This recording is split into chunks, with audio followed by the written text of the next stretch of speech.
Bonjour les amis, j'espère que vous allez bien, je suis Pascal Trefagui, on est à Rio de Janeiro au Brésil, dans le quartier de Recreio dos Bandeirantes et plus précisément sur la plage du Tam Tam, la plage de la Macumba. Voilà, c'est là où se pratiquent principalement ici à Rio les religions afro-brésiliennes, dans ce contexte de métissage culturel, de métissage racial, ethnique et de métissage religieux.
Il est temps pour nous de revenir dans un deuxième épisode sur ces histoires de chakras, ces histoires d'évolution spirituelle, d'encodeurs qui nous parlent dans la tête de Golunska et des hallucinations nocturnes de Rere Gogolski, parce que c'est très courant à notre époque, c'est ce qu'on appelle le New Age, et on va voir que le New Age, c'est pas seulement une spiritualité falsifiée. C'est pas seulement des femmes complètement matérialistes avec une spiritualité falsifiée. C'est pas des hommes qui se sont mis au service d'un système de prédation et qui ensuite développent des hallucinations mentales pour fabriquer une pseudo-religion. C'est bien plus complexe que ça. Ça, c'est le passage de la sédentarité au nomadisme. Quelquefois, ça se passe un petit peu mal dans l'hémisphère nord, puisqu'il y a un retour violent au nomadisme, et ce retour violent au nomadisme, il va passer par une falsification de la religion. Cette falsification de la religion, c'est ce qu'on appelle la tyrannie dans le vocabulaire philosophique de Platon. C'est ce qu'on appelle à notre époque la gouvernance mondiale ou nouvel ordre mondial. C'est un terme qui a été inventé par Aldous Huxley. Voilà, ou non, H.G. Wells d'ailleurs, qui en a fait le titre d'un de ses livres. Space tree flying through the skies and battles happened everywhere. I don't need any hero to save me. I don't know why the kids always crying. I've been thinking about how the captain's ball we left in a wasted planet. Can you feel the spark in city light when it's day to night?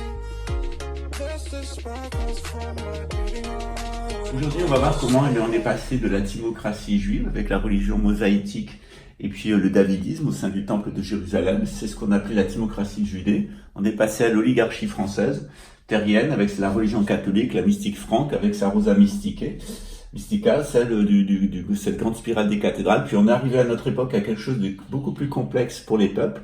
On est commencé par l'apparition d'une idole.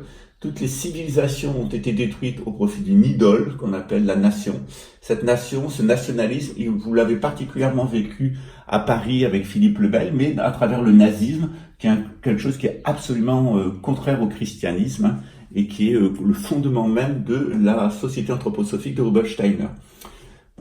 Un petit peu avant, enfin non, même en même temps, tout ça s'est fabriqué en même temps, on avait le socialisme. Alors il faut savoir que le socialisme, contrairement à ce qu'on croit, il est un espèce de pseudo-mysticisme, en particulier chez les bolcheviks. Staline était un adepte de la magie noire, avait la plus grosse bibliothèque d'ésotérisme d'Occident, et ça a donné naissance au spiritisme d'Alan Kardec, c'est-à-dire l'invocation des morts, des défunts, etc. Le nationalisme étant plutôt une espèce de démence naturaliste. Le libéralisme, avec la société théosophique, qui a copié les religions de l'Inde, On deviendra un petit peu plus sur elle parce que c'est elle qui a donné ces concepts de chakra et de karma. Le nationalisme avec l'anthroposophie, ils sont plus dans toute cette espèce de... Enfin, le socialisme, il est plus dans toute cette espèce de folie de réincarnationnisme, de réincarnation. Et l'anthroposophie, alors là, on est vraiment dans la falsification totale, hein, qui amènera d'ailleurs au nazisme.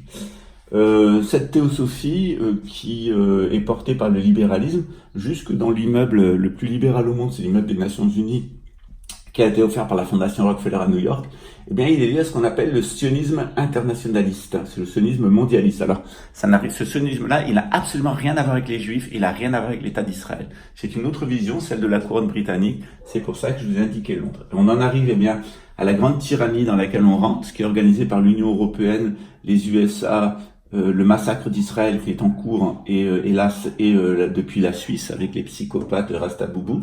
C'est un espèce de totalitarisme nationalo-socialo-libéral qui va être principalement fondé sur la mutation génétique, la psychotronique, c'est-à-dire le contrôle mental de l'être humain par l'intelligence artificielle, et le transhumanisme. C'est un mélange des deux, c'est à la fois mettre du mélange génétique et des appareillages psychotroniques à l'intérieur des êtres humains pour en faire des espèces de zombies au service des tyrans qui veulent gouverner le monde depuis Jérusalem. Alors, on va parler de celui-là, tonton qui faisait Zig Heil, on va parler des bolcheviks, on va parler du dollar et des libéraux, et puis on va finir par le nouvel ordre mondial ou la gouvernance mondiale, mais ça commence en réalité par une imitation de l'Empire romain, hein. Ça continue par une espèce d'anti-empire romain internationaliste qui est le marxisme. Ça continue avec un truc complètement diabolique qui est le fric et l'intérêt individuel avant l'intérêt collectif et Dieu. Et puis ça va finir avec se mettre le doigt dans l'œil et jusqu'au coude, c'est-à-dire les aberrations et les stupidités du nouvel ordre mondial. Donc souvent quand je veux me moquer de mes interlocuteurs, je dis zig, hig, hi, hi. Voilà, parce que c'est exactement ça, c'est cette espèce de mécanique infernale de la démocratie, de la démocratie qui ne pouvait aboutir qu'à une tyrannie.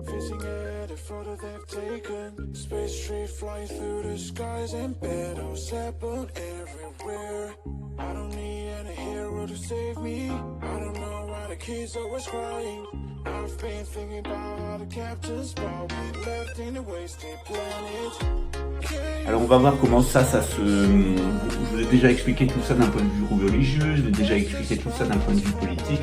Ce qu'on va voir aujourd'hui, c'est qu'est-ce que ça a donné en pratique dans l'espèce de charabia spiritualiste des Gogolski et des Golumska au quotidien, et des Mumis de Marseille. On va sauver le monde avec la voiture électrique. Gogolski au diamant, 10 doigts, 11 doigts, et la spiritualité frelatée, et Golumska, et je vais me sauver mes gosses, voilà.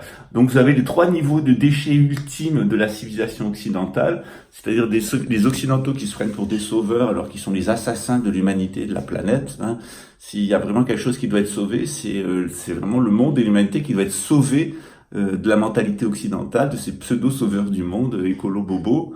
Il faut absolument sortir de la sorcellerie et du matérialisme féminin, et puis il faut sortir de cet état d'esprit de razzia, du complexe militaro-industriel et de l'espèce de spiritualité frelatée qu'il y a derrière et qui est principalement kabbalo-maçonnique. Alors rien à voir avec la Kabbale, rien à voir avec la franc-maçonnerie, ce sont des falsifications de la Kabbale et des falsifications des rites maçonniques. D'ailleurs, il suffit d'étudier la Kabbale et il suffit de lire ou d'être initié au rite écossais pour s'apercevoir que en réalité, la Kabbale et la franc-maçonnerie, c'est exactement l'inverse de ce que disent les adeptes du nouvel ordre mondial, c'est-à-dire de la gouvernance mondiale. Voilà. On se retrouve juste après le The Jailbreak. À tout de suite. Where the movie started, facing at a photo they've taken. Space tree flying through the skies and battles happen everywhere.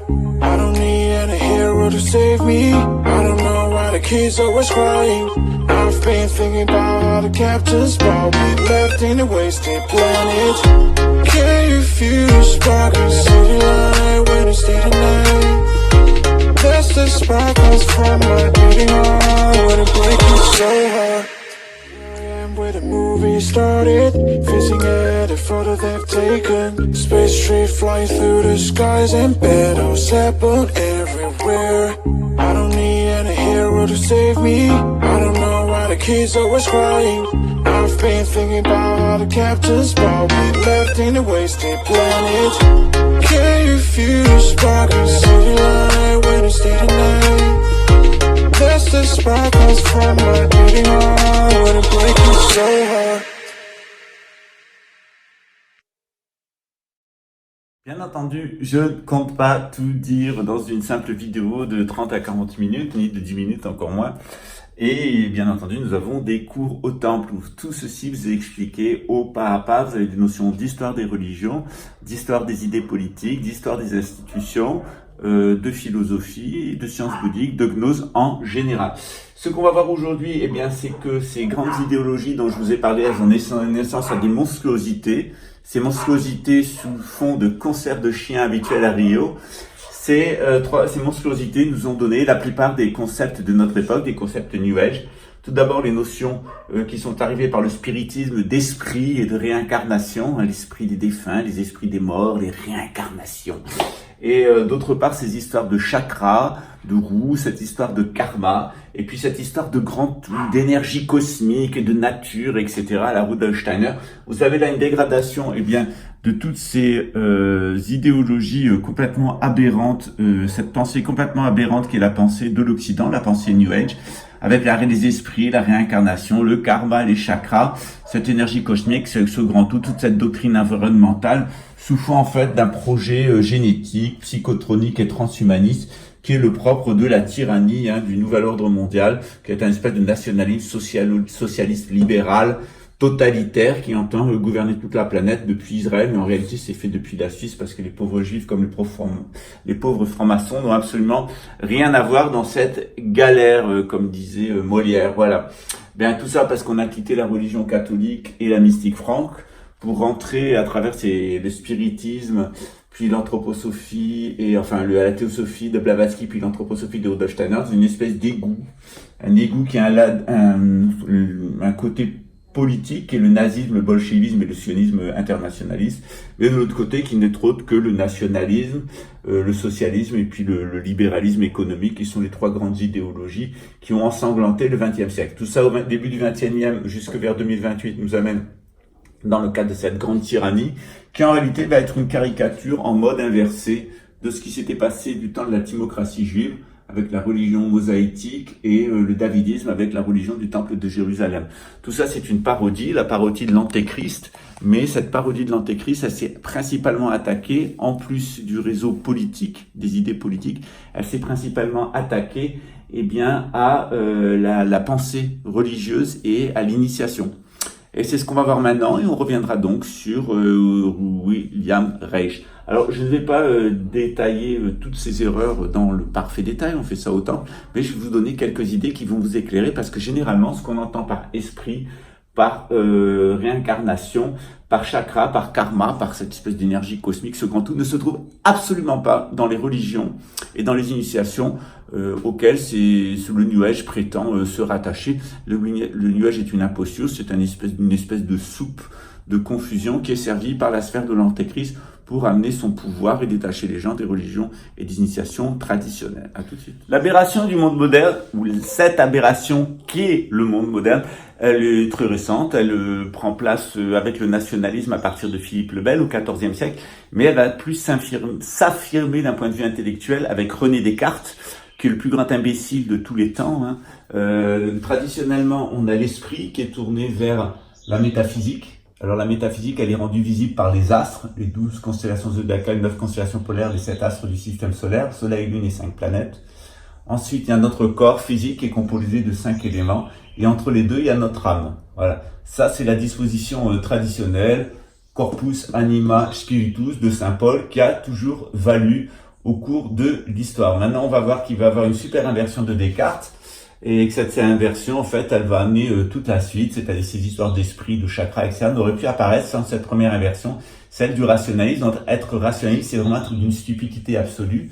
C'est de ne vouloir considérer comme intellectuel que ce qui est lié au physique et au mouvement des 5 éléments, qu'on va comptabiliser. Ratio, c'est le rationalisme. et de croire que tout ce qui est du domaine métaphysique, il n'y a aucune idée, c'est complètement irrationnel, c'est du domaine des croyances. Ça, c'est ce que va faire Descartes. Alors, traditionnellement, l'intellectualité, elle est dans les astres, dans le métaphysique, et puis la matérialité, le matérialisme, il est la matérialité plutôt, elle est dans les 5 éléments, qui sont tout le temps en train de se recombiner. C'est pour ça que c'est pas la peine de les compter et de les étudier. Il suffit juste de voir leur mutation pour créer le monde d'illusion dans lequel nous vivons.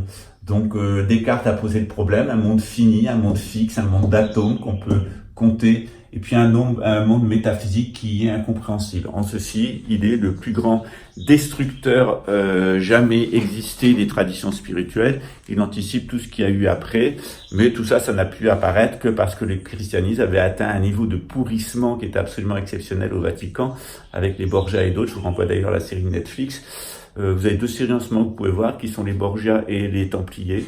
The Nightfall, et vous allez la chute des Templiers, vous allez voir qu'en réalité tout ça était bien annoncé. Qu'est-ce qui se passe avec Descartes? Eh bien, l'âme devient éternelle. On a une âme éternelle. Donc on a une âme qui devient éternelle. Et puis l'esprit, ça va devenir vos pensées et vos émotions. Alors, vos émotions, c'est ce qui va vous amener vers votre âme éternelle. Ça ne dit rien comprendre, c'est la religion.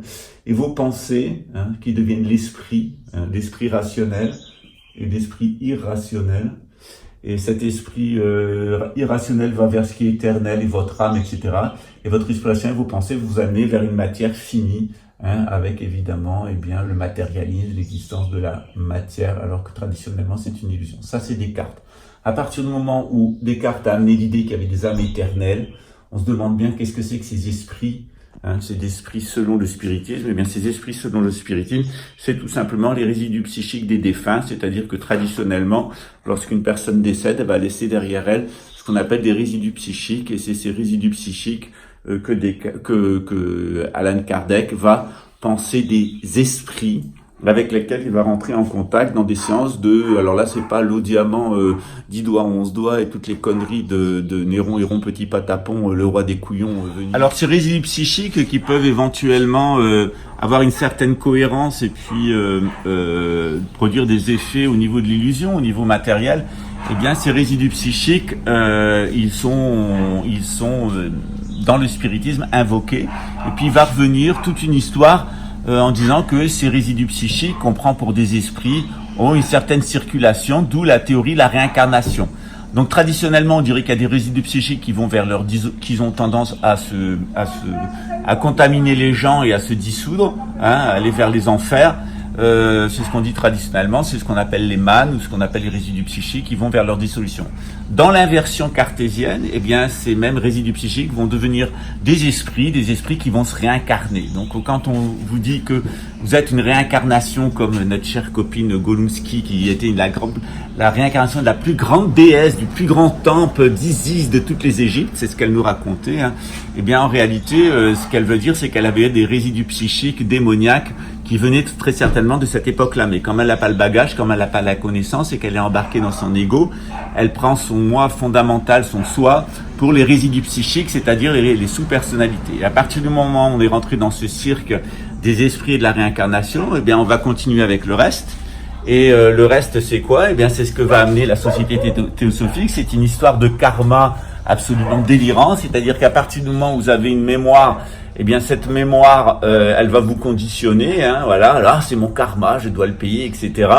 Et pour empêcher de payer ce karma, et puis pour payer ce karma, et puis se connecter à ce qui deviendra après la doctrine du grand tout, eh bien il y a les chakras, donc il va falloir ouvrir les chakras, les connecter, les faire tourner. Ah mon Dieu, la théorie du karma, mon karma et les chakras, qu'est-ce qu'on appelait entendre ça chez les 2 cinglés, les 3 cinglés, et tout ça, ça amène à la conception qui est tout à fait la conception de l'anthroposophie de Rudolf Steiner, c'est qu'en réalité, le but de ces résidus, en réalité, si on parle en langage traditionnel, ils sont possédés par des résidus psychiques.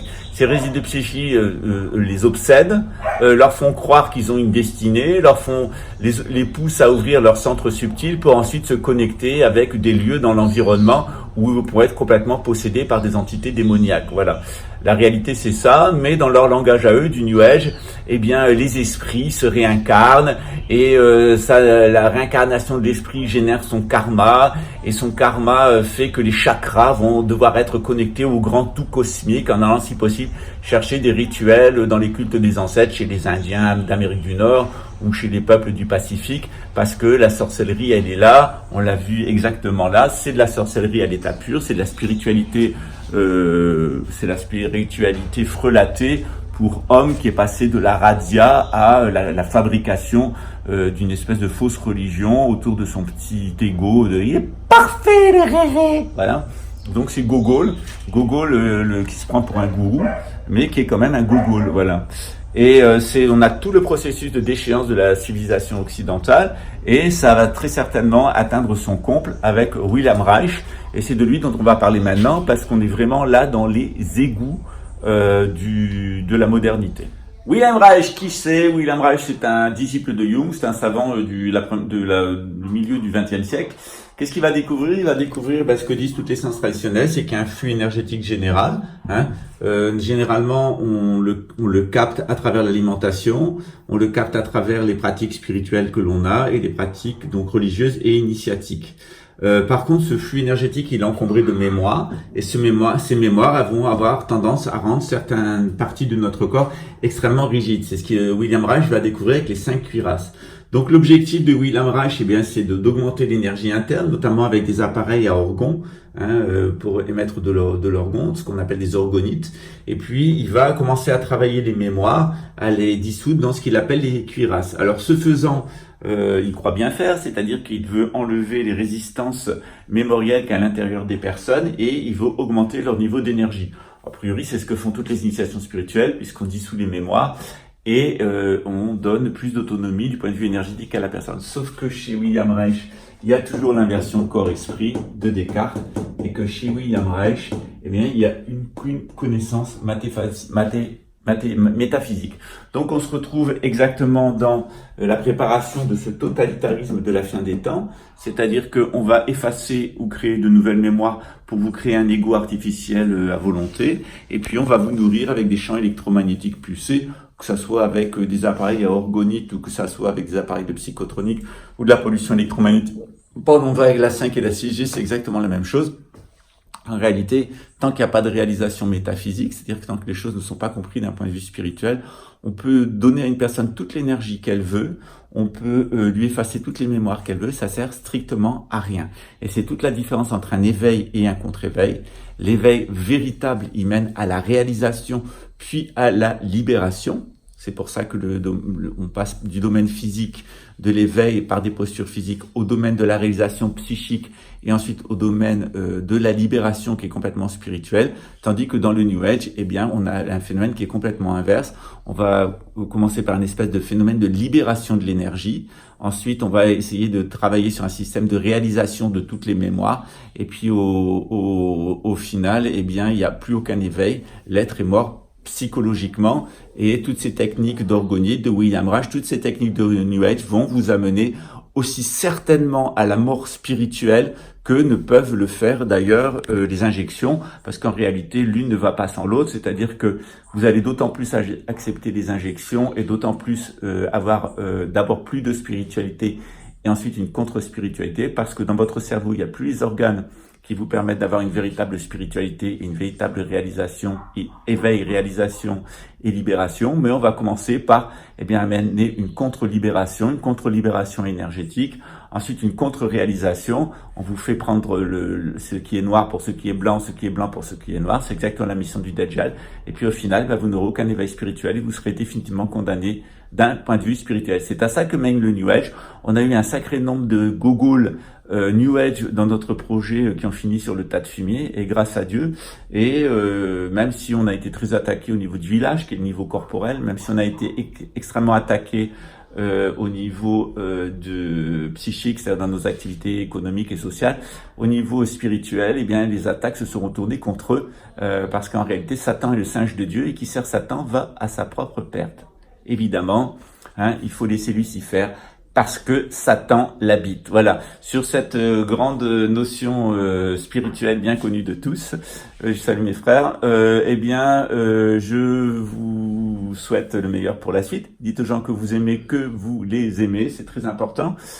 Cette vidéo, elle est enregistrée le jour de la fête nationale brésilienne. Je suis en toute petite forme parce que je viens d'être opéré. Il y a d'autres vidéos qui ont été préparées et vous les recevrez vers la fin du mois de novembre, début décembre, avec le retour des activités du temple. Voilà.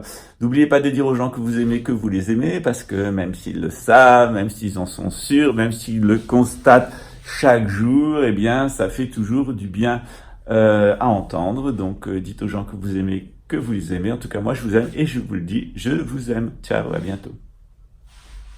Ah, mon Dieu, c'est grave alors. René, arrête, tu me donnais tellement de l'énergie. C'était la Kundalini.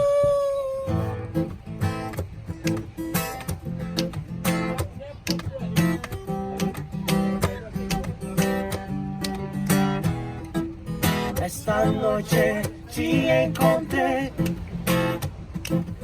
y yo necesito decirte lo que quiero para los dos es aguardando para después.